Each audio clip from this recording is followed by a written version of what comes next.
Never to worry about getting a job because, yes, I do have a degree in computer engineering. I don't even need a resume. I just turn on Microsoft and the guy goes, "Hey sir, welcome! People get ready right this way." And I'm like, "Hey man, you're white. Why are you talking in the Indian accent? It's racist." And he goes like, "When in Rome." I said, "No man, it's not Rome, it's Singapore." And he went like, "No sir, this is Changi Business Park."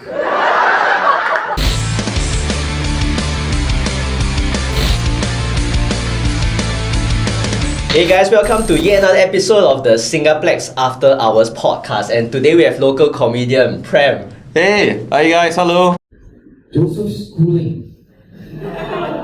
Singapore's lost its mind because Singapore's greatest athlete, Singapore's only Olympic gold medal winner, smoked one joint and Singapore lost its fucking mind. Straight starts with like 24-hour news coverage. All those fucking keyboard warriors came up the little dungeons and like, "Oh, let's start giving you my opinion, you know." Guys who can't fucking swim 1 meter the pool online and oh yeah, Joseph's schooling, you're a disgrace, you know. Man. And then the straight stuff started calling all of Joseph's schooling sponsors, you know what I mean? Right? Calling like Hugo Boss, you know, Hugo Boss, how do you feel about sponsoring Joseph's schooling? And Hugo Boss is like, we did the uniforms of Nazis, so I guess we're okay. You know? Which camera must we shouldn't we both? Anyone, man. Alright, Anyone, dude. man. So hello to you and hello to you. Yes. Hello to everyone listening, man. Been a pretty vocal advocate about this hoo-ha around Joseph schooling. You know, what is it about Singaporean culture that we like to dwell on the screw-ups? Singaporeans, it's, you know, there's this the crabs in a barrel thing, this analogy, Crabs in a barrel, right? yeah. It's somebody's success and all that. People like to say that's way in Singapore, but I don't think that's what it is. The way I see failure in this country is like, it's linked to shame. And people are scared of feeling embarrassed or feeling like, you know, that people look down on me if I fail. So a lot of people don't try, you know. Yeah. They give up, right? So I do a lot of stand-up comedy. And stand-up comedy is the toughest thing I've ever done in my life. You get immediate feedback. Immediate feedback. Your joke not funny, nobody laugh, right? Immediate feedback, right? You know? Then you got crickets, right? You got fucking like, you know, dust balls running around, right? You know? And if you got 10 jokes that are not funny, and in a row, and you get immediate silence, then you like, oh my god, I'm terrible. Hey, can I swear? Can I swear? Can, of course. Yeah. So you deal with failure every second you're on stage. That's true. You're grappling with that thought, right? And you all do want to fail. But the only great comedians are the ones who can accept that failure is inevitable, is natural, embrace it, and know that failure leads to better things. Failure is success. Correct. If it's not failure in the long term. You know what I mean? Yeah, you know? I get what you mean. And I feel like, you know, like when I was growing up in school, all of us growing up in school, right? Like, wow, to get, you know, my parents were like, if I get 1 mark off exam, I gotta, can I slap, you know? Like every mark I lose, you know? So like I can still get 95, I get 5 rotan strokes, you know what I mean? That's right? true. It led to me cheating basically, right? Right? Everyone has If I get the grade like, you know, like 85, I might change like, you know, the 5 to 6, you know what I mean? Like, just to avoid one rotan at home, you know? And then you end up getting this, you get up, Singapore just beats this thing into you where success is linked to very measurable results, and outcomes, you know. So it's like, you know, what is success? Oh, you know, must have the house, you must have the car, you must have the, you know, the family, the kids, and all that, right? And you have these metrics of success, then failure comes at a very real cost. Correct. True. You know what I mean? Failure comes at a very real cost, and then that stops people from trying. So, but what's your view on this? Failure is feedback. You know, it's feedback for you to pivot and change on your way to success. Yeah. Actually, there's nothing I noticed in Singapore, the context, right? We fail, some people will try and then fail, and only fail once. Yeah. Right, that's it. Yeah, Then never, that's then it, as we talk to them, never again. Never again, I did it right? once It's enough, too right? dark. And I go visit them in the house, right? The bookshelf will have 1,000 self-help books, you know. Bouncing back, you know, on success, bouncing back on success. Anthony Robbins things and all that, right? And it's, bro, is this for show? What's this? You read? You know, find that's interesting in Singapore, man. I mean, I think a lot about success, talent, in Singapore, in the Singapore context, because it's fascinating. It is absolutely fascinating here to see what it means to different people. In the stand-up comedy scene, so I mean, for some of you guys may know my background. So I run during the day I run a recruitment business. I also have a HR tech startup as well. I also act quite a fair bit on TV, and do a lot of film and stage. Then also stand up, right? Yeah. So my life is busy, and I'm dealing with failure. Non-stop, right? Non-stop, bro. As an actor, I go to audition, I don't get audition. It's failure, right? In a sense, right? But after a while, you're so used to it that you just can't register, you know. But then in Singapore, when I started 2018, this stand up 2018, I started with about 15 people, my batch, the batch of stand up comedians. For all of them have gone. I'm the only one, the 2018 last man standing, right? But when I meet them, I talk to them like, why do you quit, right? They say, no, well, I just don't want to do it. It doesn't mean that because they also can realize. You also can fail successfully, right? You can fail and realize this is not for me. Yes, that's true. That's a good way of it. Yeah, good way of life telling you don't waste time. Don't waste time, right? And that's also good. A good skill is to fail quickly, realize it's not for you, and then move on. Right? So don't like keep throwing, don't like sunk cost fallacy, right? Don't continue all the way, right? But at the same time, some things require time and effort, and it's not fair to judge yourselves. To find out, right? Because sometimes you like it's like that meme, right? The person digging, and then the last moment he didn't get the diamond. Yeah, exactly. So do you think being a sportsman in Singapore is a thankless task? I used to play rugby for Singapore. I did play basketball as well at combined schools, and sports is a big part of it. In fact, a lot of my life philosophies come from what I learned in team sports and individual sports. I used to be a sprinter as well, right? Being a professional sportsman in Singapore used to be very thankless, much less so now. Okay, let's differentiate out, right? That's which sport we're talking about, right? I feel that soccer, for example, is thankless task. Because every time I see World Cup 2030, not happening. Dude, I remember the time was World Cup 2012. That was the deadline keep Actually, I find the soccer thing fascinating, right? Because I'm a soccer guy. But I find that the young guys don't play soccer anymore because I think, and to me, it's an unintended consequence of restricting void deck space. Because as a kid, that's the only like accessible. It's about accessibility to space, right? Like when your kids used to play void deck all the time, the plastic 50-cent ball, right? You know. And we all play kids, and that's where you start young, right? Yeah, now you play that, you end up on mothership. Right? One old granny complained, that's it, right? Of course, to be fair, we probably might have, a few grannies might have died back then, right? But at least we had Malaysia Cup a success, But so the soccer I feel is thankless, but the other sports like table tennis and badminton, bowling, swimming, the individual sports, right? Like I realized in Singapore is we are trying to go down the individual path, right? It's easier, easier to find one good archer than to find 11 good soccer players, right? I don't know, they can work together consistently. But I don't know, man. I think Singapore sports people, their value to the nation is indescribable. Like when schooling won that gold, right? It came out like nowhere, right? Nowhere, right? And no one expected. No one expected it. And for a brief day, Singapore was joyful. Yes. A brief day. For a brief day. United in joy. Right? We knew what the feeling of joy meant, right? We were like, it was as if we won the gold, right? And it was a great feeling, and sports can give you that. You see. Life is about the maximization of your talents and abilities and potential. What is your potential, right? True. So don't just die later and then I should have done that, or maybe I could have done this. Go find out. And you fail, but at least you try, right? A lot of my friends who are in this context, right? I'm in my 40s, so a lot of my friends in that. My kids are not yet university yet, right? So I got saved. I cannot do anything in my life because I will watch out for them. And then I've got this huge mortgage payment. Everyone has that. I got my job. I'm just losing my job to somebody younger than me, right? So I'm in that 40 to 50 phase, right?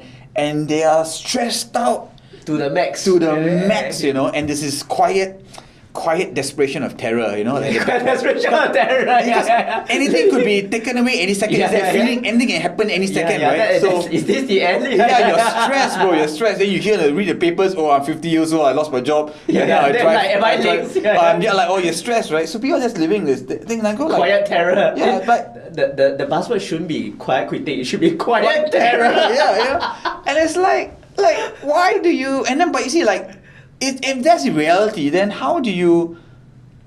What else in your life can you do that can bring you joy, bro? Like, you know, not what else can you do? yeah, like if that, okay. I'm not saying go. Everyone should quit and do it. No, don't. But you can't find 3-4 hours a week to do something that is you and is selfish to you. Yeah. But being selfish, you saves your marriage. That's true. Saves the relationship with your children, right? Saves everything around you, because then you find something that is beautiful to you, and who knows, that might bring you more income or more net value to the world than what the context in which you're in, right?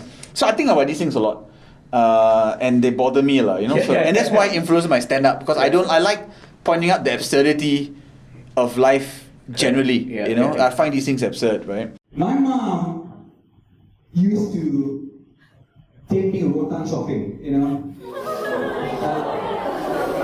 When I was a good boy, I get whipped, okay? But when I was good, right, we'll go rotan shopping, okay? Right? You know, that's a next level psychological trauma, right? That's generational trauma, you know.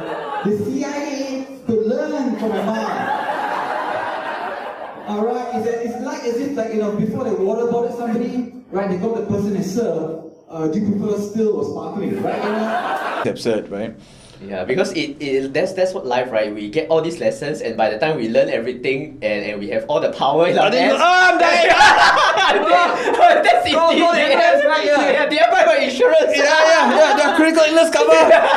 You know, right? You know, like, it shouldn't be the case, man. You know, like, I feel that, like, I think, and also one thing fascinating about Singapore, right? Singapore's been trapped in this context because we are in a world of globalization. We have no choice. We're in a globalized world, and therefore we always, in tiny nation. I mean, there's a context always tell us, right? So we always have to catch up to what's going on behind. But what has got us here, right? The dedication, the hard work, the discipline, the focus, the hours put in, right? It's not going to get us there. Yeah, the grind. Yeah, the grind got us here. Basic grind, but not everybody can do the grind, right? Yeah, and they're getting cheaper. Yeah, and cheaper, right? So now it's the creative class, the creative capital, unlocking your population's ideas, your ideations, it's about really the ideas, right? Exactly, right? And you got to do that. But you can't do that from a place of fear. Right, I mean, you cannot create from a place of fear, you know?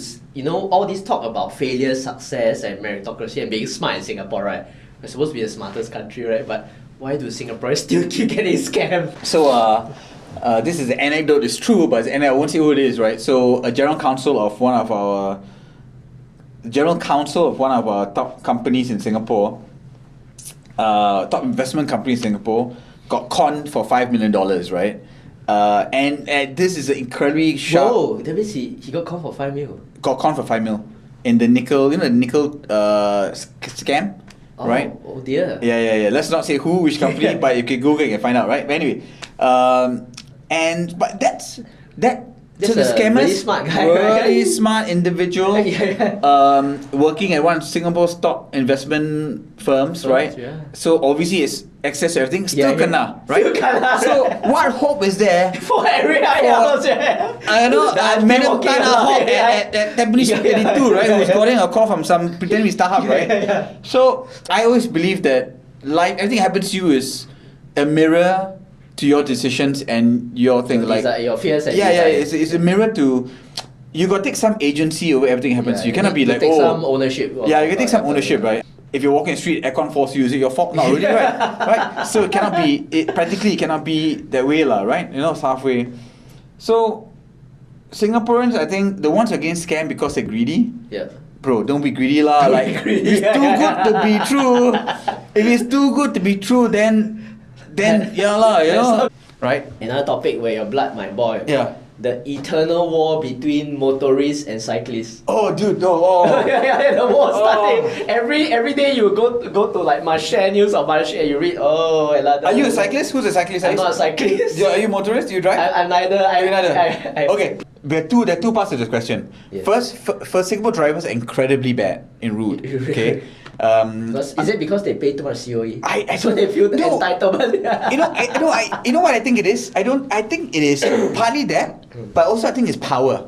Power. Because I find Singaporeans in a corporate world, Yeah. just speaking generally lah, okay, Yeah, not yeah, specifically. Don't all jump on me later on YouTube. Yeah. Goes out, right? I think generally, Singaporeans sometimes feel they have no power because they're not very expressive in work. Yeah. Especially when you have an Angmo boss or very type A boss, you tend to control because you don't lose your job, right? You don't lose anything. So all be very passive aggressive. The default language of Singaporeans in a corporate environment is passive aggressiveness, Yes. right? As per my last email. Yes, for my last email, just following up, right? Right? So, and this tension's got to go somewhere, Yeah. right?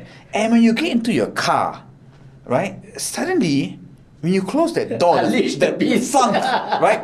Suddenly you're behind the wheel. Now you're in control of something, Yeah, right? yeah. This is your country. Yeah. This is my border, my country. I am the general, I'm the admiral. I'm my own army, right? I will live and die on this hill. And now you feel like, hey, now I'm in power, I'm in charge, I'm controlling this creature, right? I'm controlling this, and so you feel very powerful, lah. Yeah. So then now this is my road, Yeah. right? The number one thing that I hate about Singapore drivers, number one thing, is when somebody wants to change lane, the fella accelerate to take over, right? What is going on with that behavior, bro? I don't understand. Like I've never done that in my life. I will go out of my way to give way, and sometimes I will give way, and people will not give way back to me. The same car, right, will not give back to me later, right? But you gotta let it go. Let it go. You gotta let it go, yeah. bro. Let it go. Like sometimes, I get a lot of pleasure. Somebody just overtake, don't give me way, and I go traffic light, and they're beside me. I go like, you save any time, now. You are saving time, now, right? So I find motorists generally in Singapore are bad, right? The three things they never do: never indicate, never give way, and never give way, never indicate. I think these two are the worst. And I think other than that, no, I think these two. If you can solve these two, Singapore's a far better place, right? Cyclists, my internal sympathy, and I hate cycling. Yeah. Internal sympathy is to the cyclists, right? And because They have no protection. no protection, Yeah. right? Even if they're at fault, they're the ones paying the price. You don't pay the price. Fly. Yeah. Fly. So, I mean, look. Let's say somebody in this road rage issue, right? This usually road rage happen. Yeah. Even the cyclist is wrong and annoys you and delays you for like at the most 1 minute, 2 minutes, right? So what? Yeah, really, right? So what? Like just Don't send them to their graves. don't send the grave, right? Don't go. No, selfishly, don't end up on stomp lah, right? Just You be the next one. just go, let them go, bro. Let them go, right? Just let karma sort it out, bro. Just go, One day they'll be on Tour de France. Just that's the thing. I don't know why we don't let things go. It gets into our skin. can't let it go. Right, you can't let it go. Like, I read this. I read my philosophy on traffic. Came because I read stuff like, he wrote something like, oh, you could, you have a perfect morning, a perfect start, right? And you've done everything right. You woken up, exercise, ate your oatmeal, Your meditation. done your meditation, right? Your full come, dressed perfectly. Yeah. Wow, you look handsome today. Wow, your hair perfect, right? You go out your door, your car, wow, traffic all the way perfect, green zone. But one guy cuts you, Yeah, that's it. and your whole day is ruined, right? But why does this one guy have to have so much power over you? Yeah, why, right? Why? Yeah. Why you let? No, it's not this one guy. Why are you letting this one guy have power over you, right? And the guy could be late for work. Yes. The guy could be, his mother could be have fallen rushing home, a wife delivery. You don't know his story, you right? don't know the story. Right? You don't know the story, but. He might have lost in crypto. Yeah, he might lost crypto, right? He might lost the crypto, right? Right? He might lost the crypto. He might running from zombie apocalypse. You never know, right? And you let this one incident affect you the whole day. That's bad shit, Right? So it's like, why? Why not just like, It's not worth it. Not worth it. There you go, bro. You go. I'm in my own zone. This is my music. I'm happy, and just go, right? Like, I find that. Why can we just let it go? Yeah, why can't Why we does there have let to be it a go? war between cyclists and motorists? Yeah, correct. Right? anyway, the government's gonna solve it, right? Just create a bike lane, right? Like they do in Amsterdam, right? You know, Eventually, 10 years from now, nobody can afford a car, right? You know? Right? Even maybe There will bicycle. 3 bike lanes. Maybe bicycle also needs COE, right? You never know, right? 10k, starting at 10k. That's starting. Walking, buying a shoe might require COE, right? You know. Today you need COE to wear shoes. Growing up, do you think you'll be doing what you do now? No, hell no. No. Hell no. I never thought I would do anything creative. I never thought I'll do stand-up comedy. I never thought I'll be an actor. I never thought I'll be I just today I saw myself I did a Korean Netflix show, you know, that Little Women, and I was on it, and then today I just saw my episode that came out today. And doing stand-up comedies, I performed at Victoria Theatre, right? And I never thought that would happen. Like 5 years. I started doing stand-up 2018, right? And 2018 June or July, and one day before I did stand-up, I never thought I would be doing stand-up. Wow. You know what I mean? Yeah, right? Who's paying $500 to watch Guns N' Roses in 2022? You know what I mean? Right? This is not MTV Guns N' Roses, This is CPF edition Guns N' Roses. This is Elder Shield Guns N' Roses.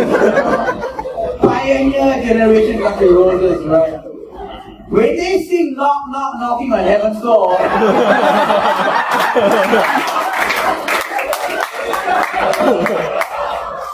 they mean it, right? It was just an impromptu decision made because I saw a comedian do it and I said, let me try. It looks, Yeah. you know.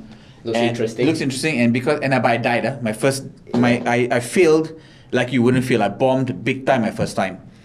But I told myself that if I give up now, you don't know where this will go. I don't know what happened, right? And because I felt it wasn't fair to give up so quickly, right? Like usually do 2-3 times and see what it feels like. And I'm glad I did. Like I did not think that I will be doing any of this. And if you follow that train of logic, who knows what am I doing 10 years from now? Yeah, right? true. I'm a big believer in like it sounds so new age to say let the universe tell you, right? Yeah. But I believe that you have natural talents, natural latent wants and desires, abilities, and I don't really believe in talent, but like inclinations, like proclivities, right? That if you let yourself express it and find it out, these things will naturally create channels and rivers for success. Yeah, but you need time. You need to water it, Yeah. let it grow a little, right? Don't keep denying it, don't keep saying no to it. I feel that your soul or your innate energy, your aura, whatever you want to call it, right? Yeah. Your brain or your spirit knows what you're best at. So you should not say no to it. You know, so if you got impulse to do something, don't do drugs, Don't Drugs, not drugs, right? But if you got impulse to do something that compels you, go and do it. There's a very long quote, no point going into it, but it basically talks about how the person in the arena should not be judged by anybody not in the arena. Oh yeah, correct. Right? Yeah, I heard okay. that before. That is essentially that, right? And too often we let people around us diminish our spirit and our energy, and we should not let that happen. Take feedback, always take feedback, but navigate your own path. True. But also like what you're doing, right? You're doing like a freaking 10 years ago. You think you'd be doing a podcast, No, talking to people? No, right? yeah. So it's an impulse you all follow. You see, doesn't mean that you give up Yeah, correct. your bread and butter, right? And all that, right? But Like and subscribe. doesn't mean all that, right? You just got to find your path, man. I obsess over these things, and a lot of my stand-up, I like talking about these because my stand-up's about I see the absurdity of things, right? I feel that it's who I am and what I want to talk about, right? So let's see what happens, man. Yeah, very true, very true. Nowadays, mental health is becoming a huge topic, right? Yeah. So is it because life is too stressful, or is it because of our modern times that we're living in? Growing up in Singapore, mental health was never taken as anything important, right? Yeah. You just go figure it out. Yeah. You go sort it out. And whenever I think of mental, I always think about all my friends and all my classmates who were obviously suffering. So, but then in school we had people who are bullied, Yes. right? People who are struggling Yes. with domestic issues at home and all that. And as kids, we didn't we were not equipped to identify and help them, or talk to them. And we were also all struggling with that thing, right? Like I was kind of whacked at home nearly every day, right? So I don't know what trauma that's come to me. Maybe that's why I do stand up. I don't know, right? But I don't think there's more mental health issues now. I think there's more awareness, and there's more help, and there's more channels for it, right? I think this is something that is very near and dear to me, right? Mental health among men in Singapore is very different from mental health generally. Yeah. Because people our age do not know how, like guys, not supposed to cry. not supposed to cry, not supposed to talk. Like bros are not able to communicate in any level of intimacy in Singapore. Generally, I don't mean intimacy like, hey, don't be childish, but intimacy like, hey, bro, I'm going through divorce, having a very bad time, It's a down period. Down period for me. I don't know how to cope. I don't know how to handle things. I'm feeling a bit suicide. And once it's like that, I don't know, boy. Or they'll say, hey, go drink, just go KTV lah, bro.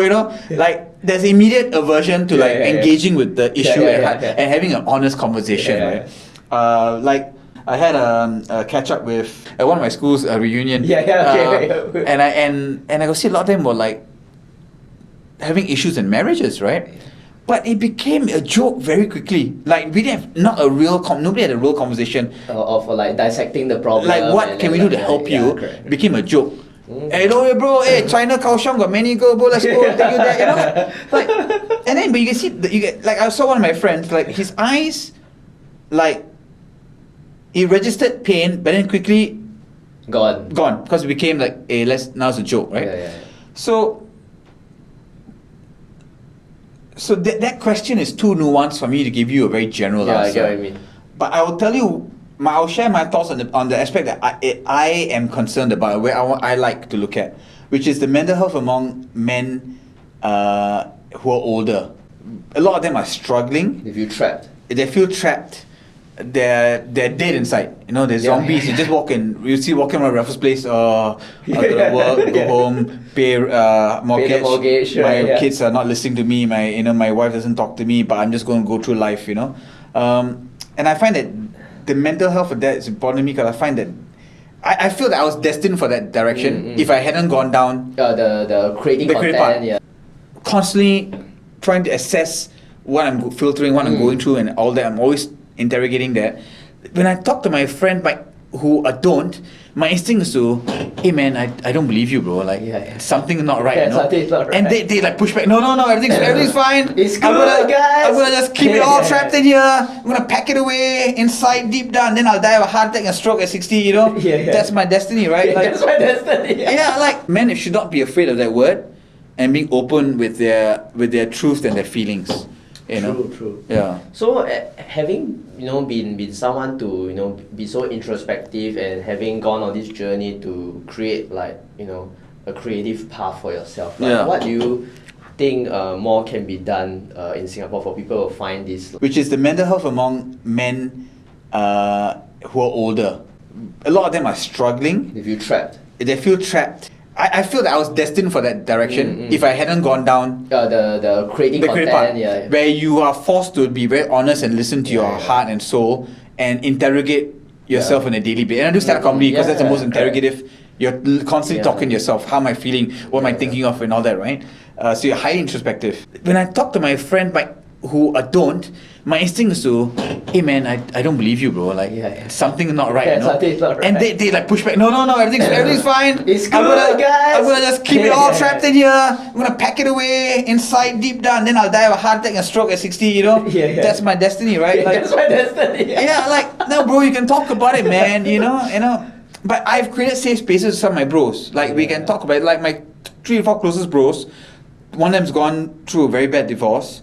Another one also having issues. But we talk at a very human level, that if you were to not know who we are, friends, like the guys from my secondary school are coming, hey, well, them gay lah, you all, them homo, very derogatory stuff. They interrogate that, right? But it's not. It is because it's an honest, intimate space, and I think that's where we need to take conversations because whatever we're struggling with is stuff that's been happening time immemorial, right? Correct, it's just correct. now it's a just different that- word, a different Yeah, context. in the old days, people just off themselves with a shotgun in their garage. Just break the routine of everyday life, and you just don't know what might happen, you know. You might think of some total numbers. When you think we are wrong. You know what's the thing I love most about the arts? No matter how much I put into it, I will never master it. That's I'm true. gonna die Yeah. not being a master. It's okay. It's okay. I'm perfectly happy with it, and I Few like it. people are masters at Yeah, it. and I actually like it because of that. Like when I was actor, my goal was to win an Academy Award, Yeah. right? When I was acting, like that's my 10-year goal, right? Crazy. Yeah, Am I- crazy girl, yeah. I'm not gonna win an Academy Award, right? Yeah. But Better to aim high. better to aim high. Better to aim high. Better to aim high. Always right? better to aim yeah, high. Yeah, always better to aim high. Just aim for it, and at least you know you've expired yourself. Like. So I've had 20 operations on my legs. Oh yeah, wow. Because I've had That's some serious stuff. Yeah, because I'm a sports guy, right? I play basketball, rugby, and sprint, and I use a box as well. And I've had both knees and both ankles replaced. Okay. Oh, that's serious Yeah, stuff. yeah, that's fine. But I'm in a lot of pain when I walk. But listen, why am I telling you this? Because why am I keeping it? For what? Why do I need to have perfect cartilage and perfect knees and ankles? Why? Because when I die, it's all gonna go away, right? So my logic is, if I think of my knee as 100%, and when I die, it's 0%, right? Then that's what I want my life to be, right? When I die, I want, like, whatever potential I had that was 100%, I want to be 0%. Correct. You max it. Max it out. It's gone. I've done it all. I've It's good. Die on deathbed, like, darling. no, I just feel like I've done something that You want to do. I wanted to do, and I felt I could do, and I did it. Yes. No And regrets. I feel that is. No, you always have regrets. I don't Yeah, think that's true. I don't think you. Everyone has regrets, Everyone has yeah, regrets. yeah. Like, I have tons of regrets, but I feel that you need to. Minimize regrets. Yeah, like, no, maximize utility. Yeah. You know, and it's going back to a lot of what we said before, right? Yeah. Like, why do we have so much road rage? Why do you have so much, like, mental health issues? And all this thing. Because I think in Singapore we are very much trapped in the day to day, and when you release yourself from that tension, then you don't know what you can achieve. Don't ever lose yourself. You know, like don't lose a sense of who you are. And it's like you're doing this, right? Yeah. Like, this is something you enjoy, you like, Yeah. right? That's I get to talk to interesting people. Yeah, you know, like you. So I get to document it, right? document it, right? Like even that- no one saw it 10 years later, I'll be like, oh, this was cool. You know, back of my mind, we do like, can I get a stand-up comedy bit out of this? Or like, how's it going, right? And that's when you know I'm in the right direction in terms of what I'm doing. Yeah, you because know? you're always trying to reach the next level Yeah, of what yeah. you want to pursue, right? Yeah, you know. And comedy, people, and you laugh at it, right? But the most powerful kind of comedy is when you can tell people the truth, and you don't offend them because it's funny, and they go back home and they go like, They meditate on hey, it. actually, yeah. It does make some Yeah, it sense. does make sense. Singaporeans, terrible in the lift. Yeah, okay, I'll open the door now, you know, open the door for people, right? Right? See people close. Yeah. only close to see Prem coming. All right, that's close, you know. Yeah, man. Yeah, I want to leave this world having done this one really good comedy, or at least just one just one good joke, guys. Just one good joke that 30 years from now you'll find on YouTube and be like, this guy was funny. Oh, and Wikipedia me then, oh, he's dead. Oh, I feel a bit of sadness. That's what I want. You know, that's what I want. And what Singapore needs more of is Singapore. I think Singapore needs a stronger sense of like acceptance of risk and failure. You know, like Singapore needs to just understand that, look, our people feel shackled a little bit, I would say, you know. I think we just need to be loose. We are just big children, you know. correct. It's not that we're adults, we're just big children, and that feeling and that sense of joy is still there. In the future, everyone will be. Oh man, everyone be into Bitcoin now, bro. Everyone walk around with avatar and metaverse, bro. You know. I thought my head was everyone would be dead. No, that's my nihilistic side. You know, Putin has gotten his way. Putin's got his Gotten his way. way, right? In the world. No, I think in the future everyone will be. In my personal belief, everyone will be free to pursue their joy, you know, without hurting other people. Because the way society is moving, like now 4-day work week, you know. 4-day work week, all fully pray. Pray, right? That 3-day work week. And we are coming to a point where, like, I'm a big Star Trek fan, right? Yeah. Like Star Trek is the idealized future, right? right? You know, where money is no longer doesn't exist anymore. See, a lot of the things that we assume is real in this world, it's not real. Money is a completely made up construct, right? You believe it has value. You believe it's value. Just like you believe Bitcoin gonna go to the moon. Exactly. Yeah, right. You know, these things are not enshrined, and sometimes when we say things are fact, they're not really fact, right? Like some things are fact, like science is fact, right? But a man-made law is not fact. Yeah. It's a man-made law, right? It can change. Like Section 377A was repealed, right? Longest time wouldn't be, right? So that's no longer a fact in Singapore. And I think that a lot of these rules that we live by, as technology gets more and more involved, and you realize that materialism matters less. You actually don't need much. You just need that 2 Uniqlo t-shirts, right? that 1 Uniqlo underwear, right? Literally, that's what I'm wearing right now. Everything's Uniqlo, right? Holy shit, I'm in Uniqlo too. Right. You just get that. Let's ignore the fact that's probably been in a sweatshop somewhere, right? But you know, we can transcend towards that. I find a lot of work is just work for the sake of work, right? Because everyone needs to earn income, right? Because we just need the dough. We need dough. But even you think about it, even that, what is that dough, right? Like, you know, to buy food and a place to live, right? But if that is provided for in some capacity, then it's not communism. It's not, but it's like the Star Trek world, you know? Star Trek world. Technology has evolved to a point where where we can robots synthesize. are working for us. Yeah, robots are working, and you can synthesize food and all that, right? So that's so you can see how optimistic I am. Yeah. I think that's where we're headed towards. Yeah. Because every day is a better day than the previous day. Yeah, true. I really, I also kind of believe so as well. Right. I think I'm kind of an optimist myself. Yeah, you have to create. You need to be optimistic. Yeah, optimistic, right? On that note, it's a good time to wrap up this podcast. It's been a pleasure, man. It's been excellent. And thanks, guys, for watching. If you like whatever you have watched, like and subscribe to keep our humble page going. Until next time, this has been the Singaplex After Hours podcast. Thanks, guys. Bye-bye.